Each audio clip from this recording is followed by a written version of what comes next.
I think a lot of the indicators now are really suggesting that a recession is likely this year. The stock market just marched through it. It's the only recession where it's essentially been ignored. What we've had in the last few weeks is really a response to the liquidity that came into the market on the back of the banking crisis. Are we in a recession? Well, that might be $1 million question, but the problem is that we are fighting over semantics more than over substance. For instance, does a technical definition even matter if the U.S. is in a recession? According to a textbook definition by the National Bureau of Economic Research, NBER, which says that a recession is a significant decline in economic activity that is spread across the economy that lasts more than a few months. What we need to understand is that there are some clear indications that tell us that the economy is in bad shape. NBER said the following in February 2020. In the case of the February 2020 peak in economic activity, we concluded that the drop in activity had been so great and so widely diffused throughout the economy that the downturn should be classified as a recession, even if it proved to be quite brief. This means that it's up to the experts of the Bureau to say whether the economy is in a recession. So, in this video, we'll talk about 15 indicators that tell whether the economy is in a recession. However, before moving on to the list, consider subscribing to the channel and hit the notification bell.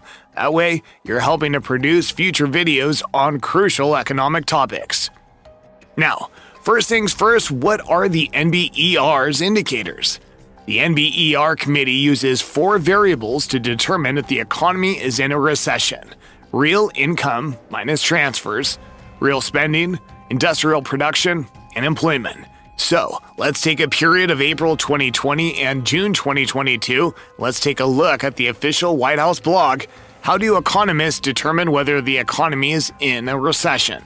The article tells us these variables have been growing strongly in the U.S. since the pandemic began and continue to grow in the first half of 2022. According to the first chart, although real income has not changed much, industrial production, employment, and real spending have increased.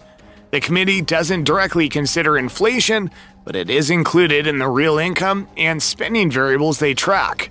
Despite high inflation, people are still spending money because the job market is strong and people have saved a lot of money. That is one of looking at a recession, as many consider it biased, as it's in the government's best interest to show the public that everything is under control. However, here are the 15 indicators that show whether a country is in a recession, and you can make up your own mind about what's going on with the economy. Number 1 indicator is classic: gross domestic product, or GDP. Recent data shows that the real gross domestic product increased at an annual rate of 2.6% the fourth quarter of 2022, after rising by 3.2% in the third quarter. So in 2022, the real gross domestic product, GDP, of the United States increased by 2.1% compared to 2021. However, the Congressional Budget Office says that the growth of real GDP is expected to be restrained in 2023 by declines in home building and inventory investment. Real GDP growth is projected to rebound after 2023, which is a clear sign of recession. Number 2 is the inflation, or consumer price index. In 2022, the yearly inflation was the highest in decades, reaching 8%. In June, however, it got a 40-year high of 9.1%. Then prices of food, fuel, oil, electricity, public transportation, utility, and shelter skyrocketed. As of March 2023, inflation remains very high. According to the U.S. Bureau of Labor Statistics inflation report, the consumer price index eased to 5% in March 2023 on an annual basis, down from 6% in February. However, significantly higher than Federal Reserve's 2% target.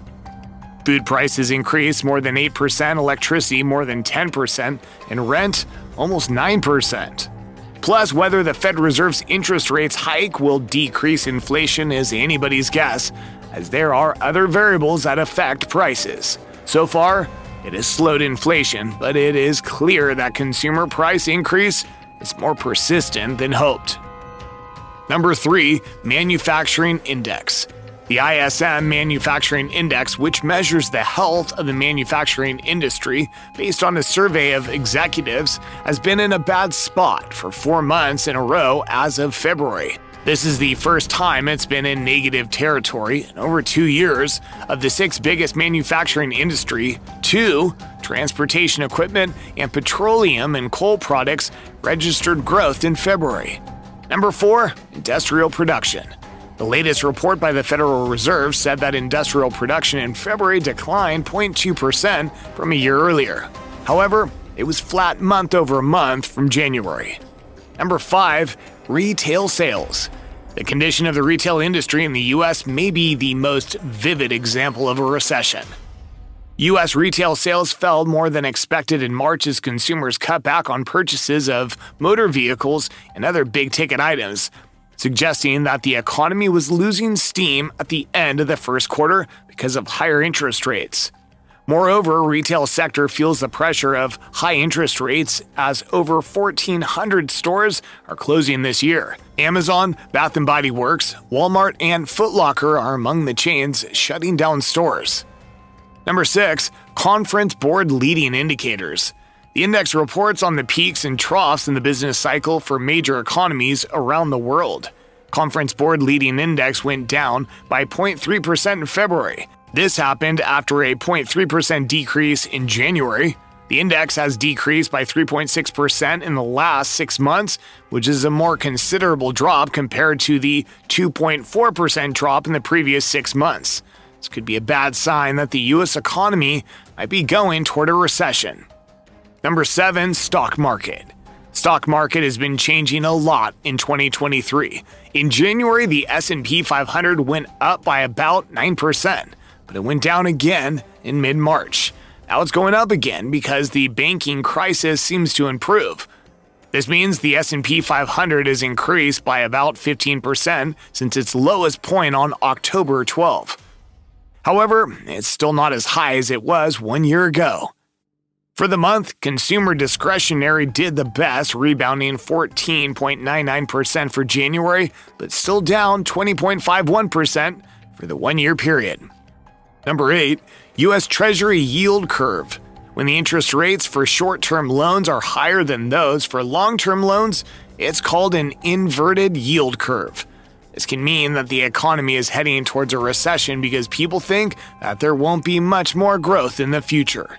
Unfortunately, since July, the yield curve has been inverted, which is not a good sign. Even though it's improving a bit now, it's still not as good as it's been in a long time, going back to the early 1980s.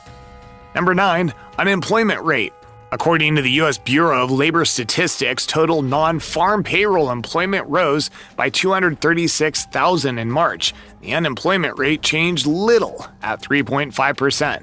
This may be the only positive indicator so far, but it most likely won't stop the recession.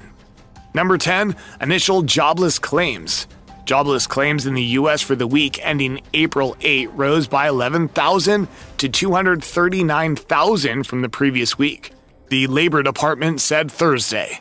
That's the most since January of 2022, when 251,000 people filed for unemployment benefits. Number 11, job openings and labor turnover survey. Although the unemployment rate is relatively low, the overall number of available jobs is much higher than 2 years ago. According to the Labor Department, there were roughly 7 million job openings in January 2020 compared to almost 10 million now, and it's not necessarily a good sign. Number 12, consumer confidence. According to the Conference Board, the Consumer Confidence Index fell to 101.3, the lowest since July 2022, from a revised 104 in March.